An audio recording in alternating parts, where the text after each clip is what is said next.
salvar. Né? É a situação da passagem de uma situação muito difícil para uma situação mais confortável.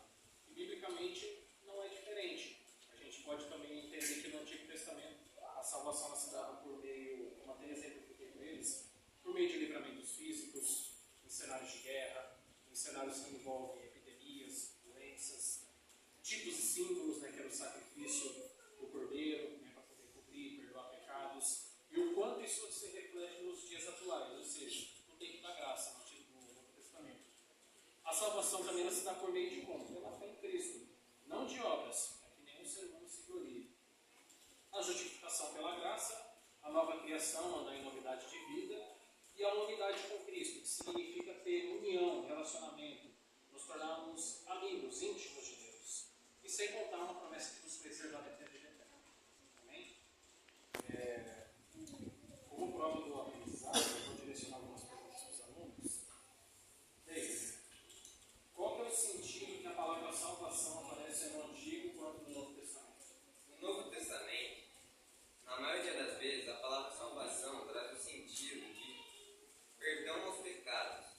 Já de forma mais resumida, no Antigo Testamento, seria traz o sentido de livramento deles.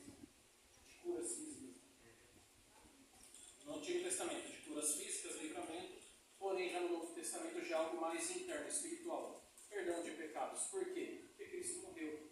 Ele nos reconstituiu a nossa amizade com Deus. Amém? Pedro, quais elementos foram essenciais para o livramento sobre a nação, livramento da nação sobre a direção de Samuel?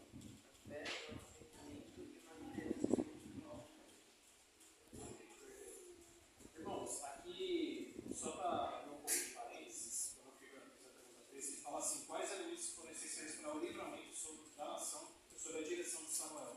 Se a gente for pegar o tema central, desde o Antigo Testamento até o Novo, a intervenção de Deus ela só aconteceu mediante ao requisito do seu povo. Vamos incluir a igreja, mediante o que? O arrependimento, que é a mensagem do Evangelho. Amém? Está vindo.